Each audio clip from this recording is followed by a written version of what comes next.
What's up, everybody? I am super excited about this episode of Real Raw Conversations today. I'm here with my friend Dana M. Brown, and Dana wrote a book called Desperate for a Fix that you need to check out. And she also started an amazing ministry called Zoe Freedom Center. But one of the most important things we're going to talk about today is she found freedom herself from the bondage of addiction, and she's going to talk about that today. So, Dana, we're so glad you're here with us today. Thank you so much for having me. I'm honored to be asked, and I'm looking forward to bringing some hope to some people who need it. Yes, yes. So, Dana, tell us what life was like before getting sober. Kind of paint a picture for us. Well, growing up, life was kind of difficult for me. There's some childhood traumas and I had a rape at age 14. So those things kind of changed the trajectory of my life. So after that, I was just seeking anything to kind of make me feel worthy or loved, or just to kind of fill that empty space in my life. And my decision making was not great. So I just started using marijuana, pills, a lot of alcohol. And eventually I transferred over to cocaine and heroin and acid and pretty much anything anyone had. And you know, when you're going down a road like that, and your decision making and coping skills are kind of skewed from things that had happened in the past. Mm-hmm. I became addicted to heroin, and the transition from sleeping with or being promiscuous with people to find love, the transition to sleeping with or being promiscuous with people for money wasn't difficult for me. Wow. I wasn't receiving the love that I wanted. And now I have a heroin addiction. And so prostitution was a way to feed that addiction. And the transition into that was, I justified it. And I also could wrap my mind around it because I wasn't getting what I wanted as far as love, but I could get money, which I wanted for my drugs. Wow. So I filled that hole with everything, that emptiness with everything. As a result of heroin addiction, by this time I was living in New York City. I was raised in North Carolina, but by this time I was living in New York City, and I became homeless. And that's kind of when my whole life just kind of crumbled around me. Yeah. Wow. Wow. That was a lot in one little, yeah, that was a lot. It was definitely heavy. So how long were you in active addiction for? So in active addiction, probably about 11 years. But with alcohol and just kind of experimenting with drugs and stuff, I would say probably 15 or so years. So what was it that had to happen before you were finally ready to get sober? You know, I don't know that I was really ready, per se. I was stuck between a rock and a hard place, basically. I was in jail up in Rikers Island in New York. Wow. And it was in the middle of winter, which is freezing. And I was released once again. Every time I was released from jail, released back into homelessness. Yeah. So once again, in the middle of winter in New York, I was released into homelessness. I didn't have any clothes. So one of the girls that was in my bunk in Rikers Island loaned me some clothes. Yeah. Well, they were too small. So I left jail homeless, no money, clothes that were probably 2 sizes too small. So I looked like a busted can of biscuits when I left. And I had no choice of what I was going to do. I was either going to go and make money like I always did before and just start using drugs, because in order to do that, I needed to be high. Right. In order to prostitute myself, I could not do that from a sober standpoint. Right, right. So I decided I'm gonna go and get some dope from my dope dealer, and I'm gonna use it, and I'm gonna go to a detox and make my plan from there. So I was still on methadone when I left jail. I was actually kind of being tapered off, but you have to be dirty to go to a detox. So I went to the detox, and I called my family back in North Carolina, and they invited me to come home for Christmas. And at this point, I was just trying to make a plan. Like, what am I going to do? I really didn't want to continue in the lifestyle that I was in of prostituting. And I also wanted to be happy. And I had had some time in jail to kind of look inside and say, you know what, this is really not working for me.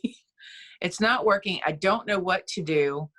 And honestly, I was so afraid of what was on the other side of the darkness that I was in, that it looked dark to me on the other side. Right. Like, what am I going to do without my drugs? How am I going to manage who I am, who I've become, the things that I've been doing? How am I going to manage all that and be able to live? And so it was really a scary thought for me to actually step over into what we know as the light. Right. You know, we know that as the light, but when you're in that darkness, you really can't see that there's any light anywhere. That's so true.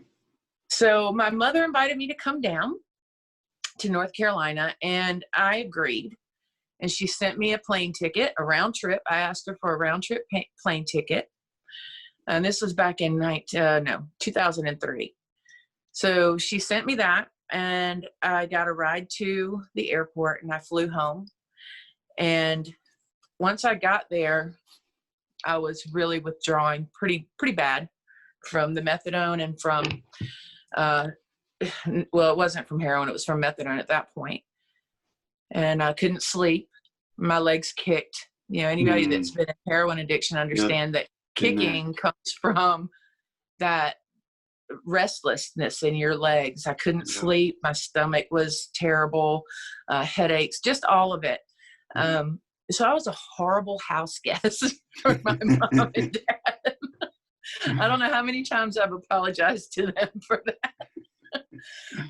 So after a few days, my mom said, out of the blue, why don't you just stay here?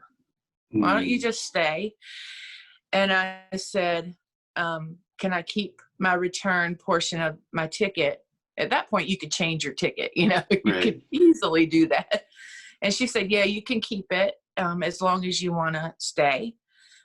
And so I agreed to stay. And then, you know, my mom's a sweet little lady, and she's just, you know, not manipulative at all. And after I agreed to stay and we had this like agreement, she said, but there's one thing that you're going to have to do. And I'm like, what are you talking about?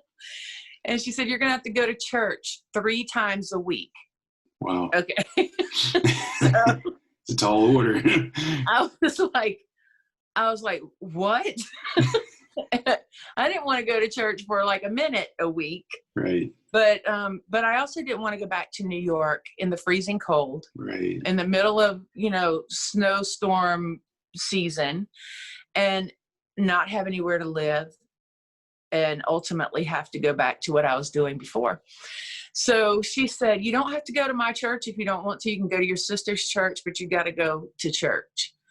So I was mad. I was like a little toddler, you know, I'm gonna get you back, you know. So I said, fine, I'll go to my sister's church then. So I went to church with her, and I was still kicking. I was still withdrawing. Wow. So I couldn't sit still in church. My sister sits on the front row.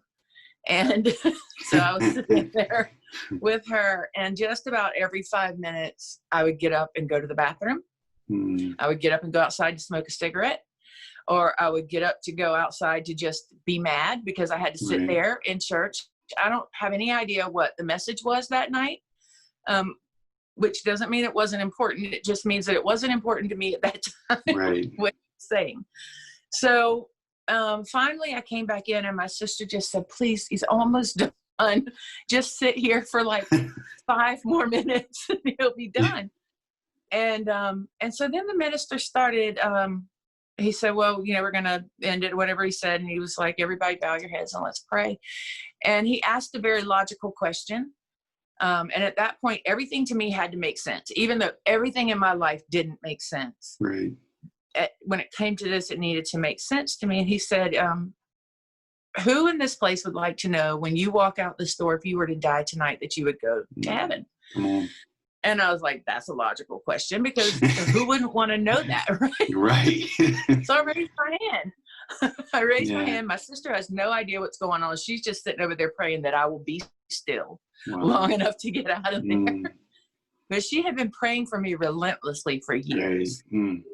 And so finally he said, if you would like to know that, come up front. And so I elbowed my sister in the side and I'm like, are you going to come with me? And she just kind Oh. of looked at me like I had 3 heads. She had no idea. She's like, yeah. Oh, So we wow. went up there and I prayed with the woman in a back prayer room. And I really didn't even understand exactly what I was doing. Right. It didn't connect with me. It was all kind of foreign in a way.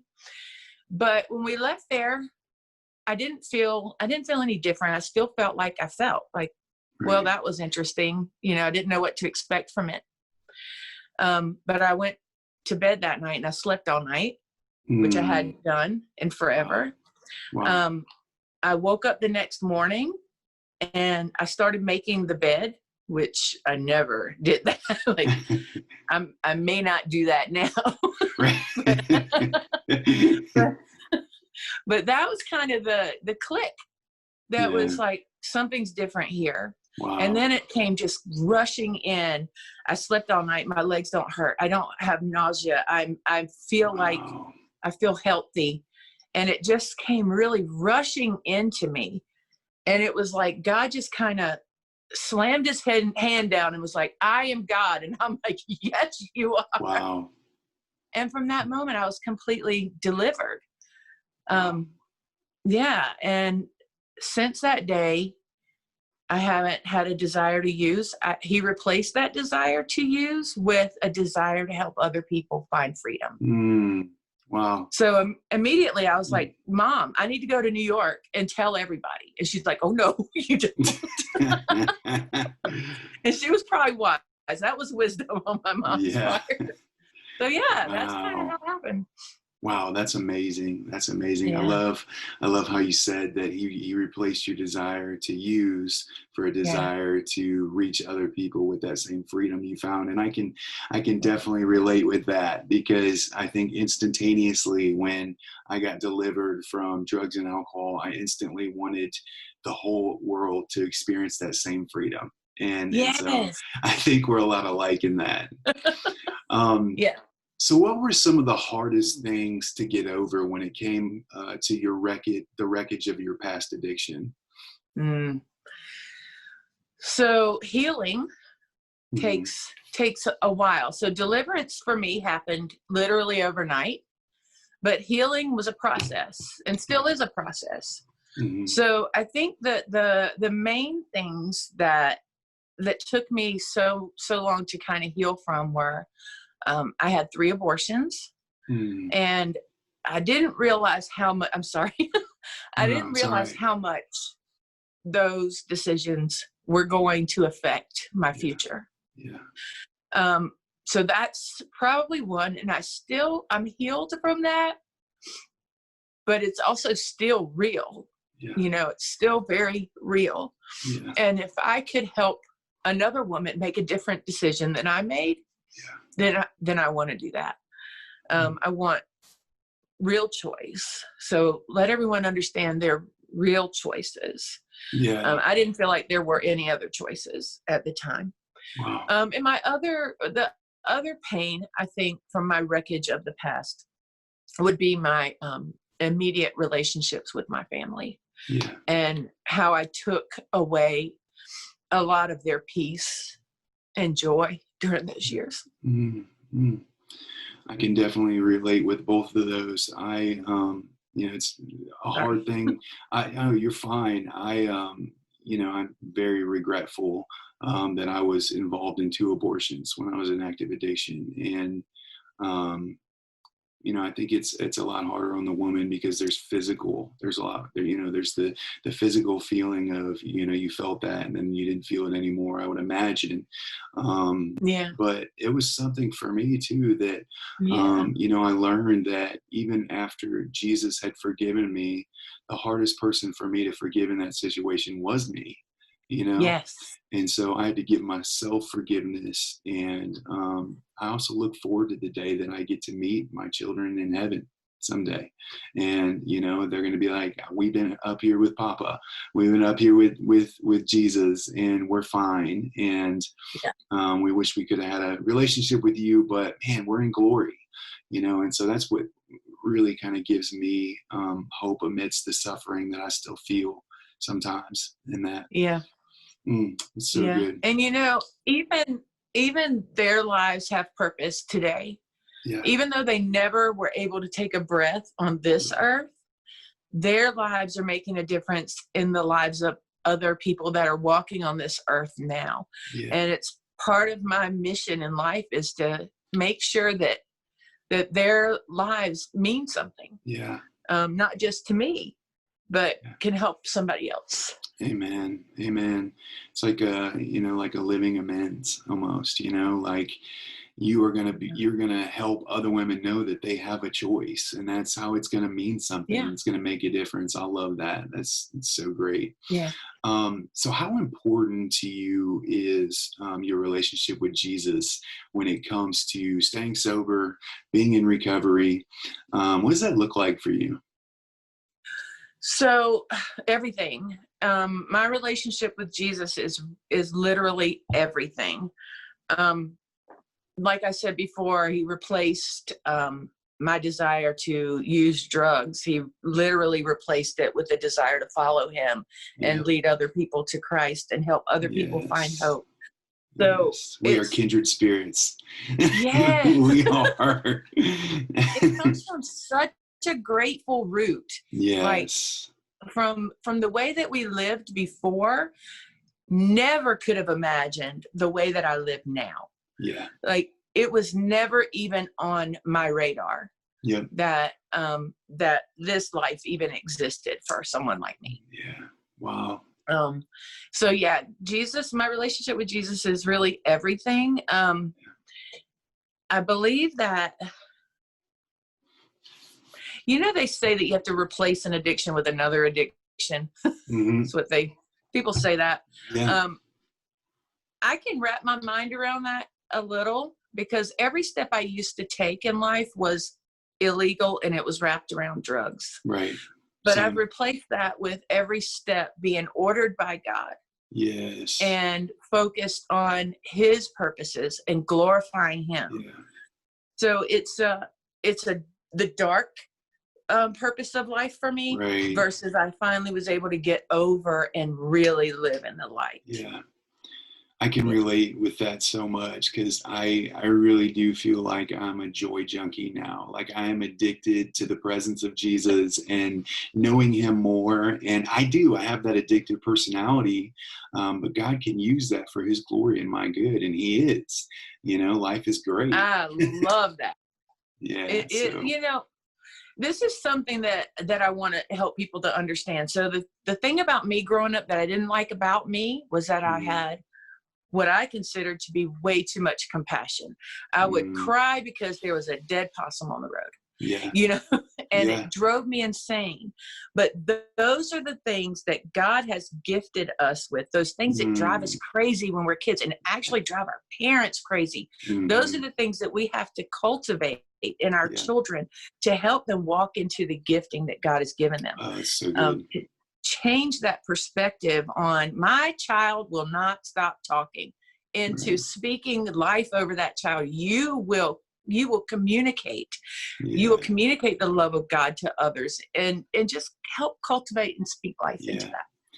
Yeah, and I mean, oftentimes, you know, I also suffered with that a bit as a child. Like, I'd see a homeless man, you know, behind a store, and I would beg my mom. I remember we were on a road trip, and I begged my mom for 200 miles to go back and just help him in any way we could. Yeah. And God often turns our misery into our ministry, you know, and you know, he's put that stuff inside of us to use, like you said, you know. So it's really cool, and that's something great. I think we as parents need to realize is sometimes I think we often see things in our children that are burdensome, but that God wants to use, and he wants us as parents to cultivate and grow.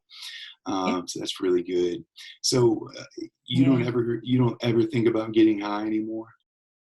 No, never. It's like a foreign concept to me. it's never, no, it's, Yeah, it's that's really, awesome. yeah, it's really cool. It's, it even like sitting here thinking about it now, I know what my life was like, but I can't even imagine that was me. Does Yeah, that make sense? Like it's yeah, so totally removed, but I yeah. know that it's my purpose. And I know that I can speak into this because it was my life. Right, right. I'll read my books sometimes and I'll literally, Chad, I will literally start going, gosh, I hope she's okay. And it's me, Right, right. you know? Well, tell us about the Yeah. book. Tell us about, that's a great transition there. Tell us about Desperate for a Fix. So Desperate Forfeit started out as just some therapy for me. Hmm. I just felt, well, honestly, a woman from my church, she just passed recently from the church that I went to back in North Carolina. Hmm. She kept telling me, you need to just write some of your stories, just start writing. She loved to write. Yeah, And so I agreed, and she asked me to join a writing group with her that was at our local community college. And we would just do 5-minute blasts. yeah, And so I would write I've always been very honest about, I mean, I used to be a total liar, but yeah. I've always Me been too. very honest about my story. Even from the very beginning, God was very clear to tell my story. Yeah, So I would just start writing, and then the group would critique. And so that's really where it started, just in trying to get some therapy, just get these things yeah, out of me. And then people started encouraging me to finish the book and write the book. So I did. yeah. And Wow. it's, yeah. Wow, that's amazing. That's it. So, Yeah. if our viewers are watching and they're interested, where can they go to find that book? Desperate for a Fix. It's on Amazon, Okay. or you can reach out to me at info@zoefreedomcenter.org, and I'll Awesome. send you one. Awesome. And I think I want to read it. I'm gonna get one I'm off you already, for sure. no, I'm going to send you one. I already wrote it That would down. be I got your address great. from the PAL flyer. Yes. Thank you so much. I would love to read that. So, what would you tell someone that's watching today, and they maybe have a deadly heroin addiction, or they just got an addiction that has got them feeling seemingly hopeless, like they have got Yeah. nowhere to turn? Like you said, they can't even imagine what's on the other side of not using that next drug or drink anymore. What would you tell that person that's watching today? I think I would tell them that it may not feel like it, but God has a huge plan for your life. Yes. That there's a real enemy of your soul, Yeah. and he is doing anything and everything that he can to distract you from your purpose, Yeah. and that God will use everything for your good, even the things that you can't conceive that he would be able to use. Mm. He will use those things for your good, um, and that you're worthy and you're valuable. Yeah. You are important, Yeah.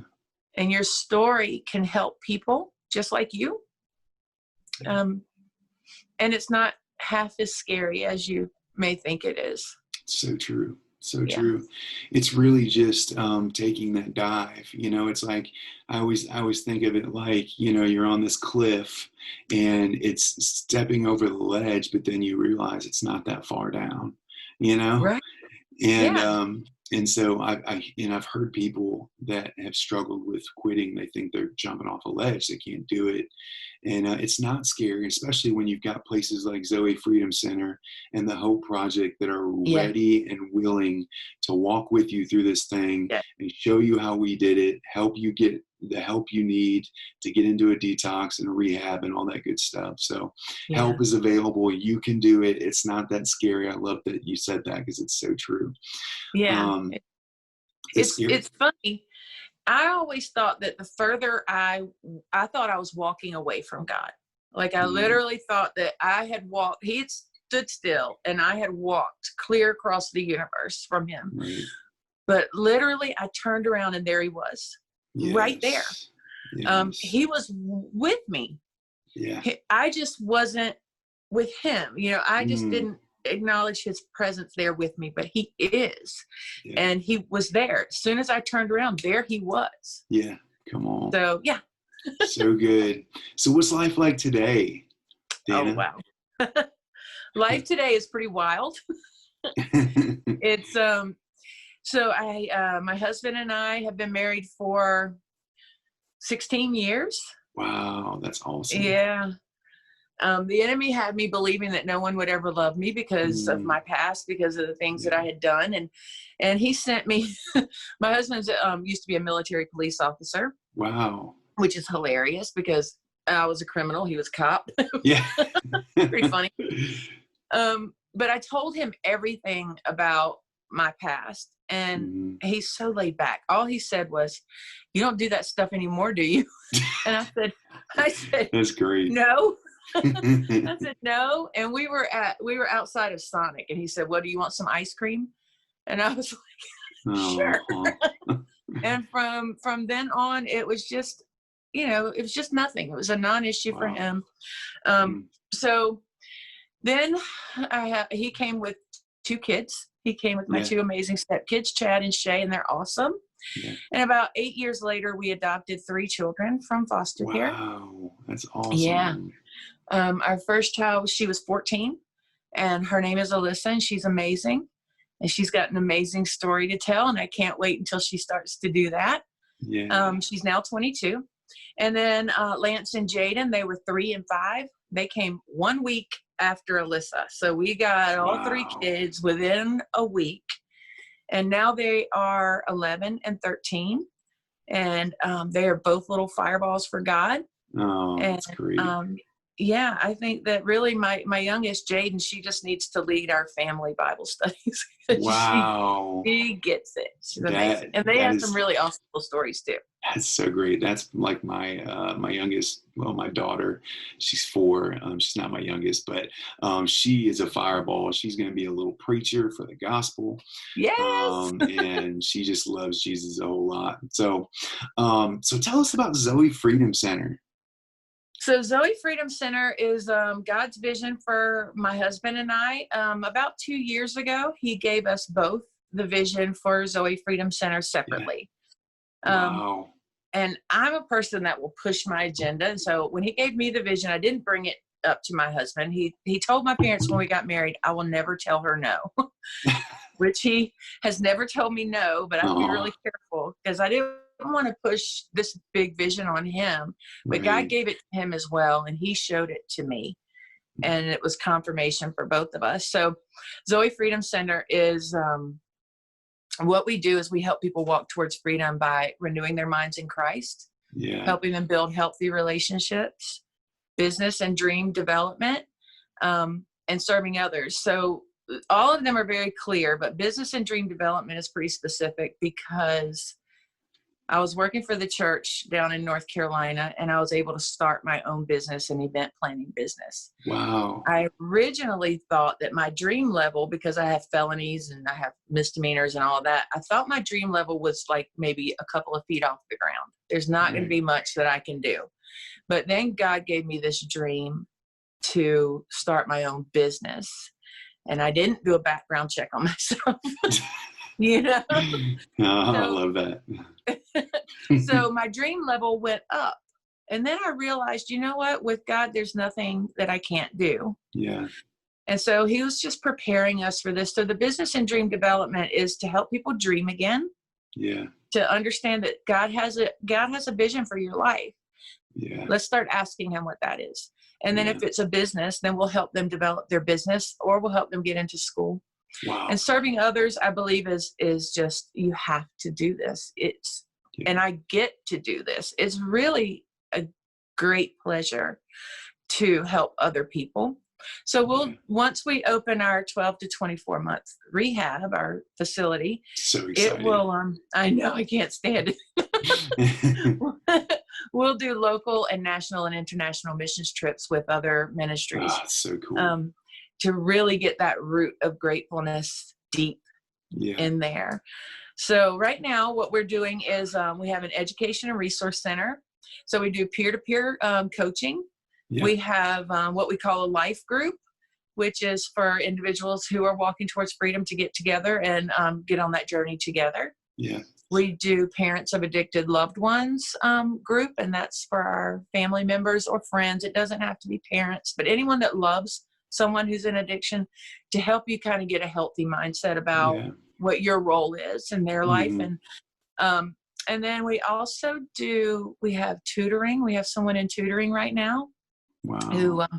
Who didn't put a lot of emphasis on school years ago, but now she's ready to. Wow. Employment preparedness, lots of stuff we're doing. It's great. That is awesome. I love that. Yeah. So if people want to get in touch with the Zoe Freedom Center, how do they find you guys? So you can go to zoefreedomcenter.org. It's ZOE freedomcenter.org, or you can just email me at info@zoefreedomcenter.org. Awesome. We're also on Facebook and Instagram. It's really awesome what you guys are doing, and so thankful to be, just ministry partners with you and continue to walk this road with you, and super excited. You guys always give me crazy, great new ideas for what we want to do with our ministry. And, and so just super thankful for you, Dana, and super excited to do ministry for a long, long time together. Yes, I really love how God sprinkles his vision into many, many hearts. And then when we start to find people that God has given similar vision to and we connect, it's not only confirmation, but it's so exciting because you know that he's moving. He's moving in the lives of others, and I love it. So good. So good. Well, so thankful for you. Thank you again so much for just taking your time today to share your hope with us. And again, if you want to get in contact with Dana or the Zoe Freedom Center, you can go to zoefreedomcenter.org. So thank you again so much. Thanks everybody for watching. Remember, the Hope Project is a safe place to talk about hard things. We love you guys.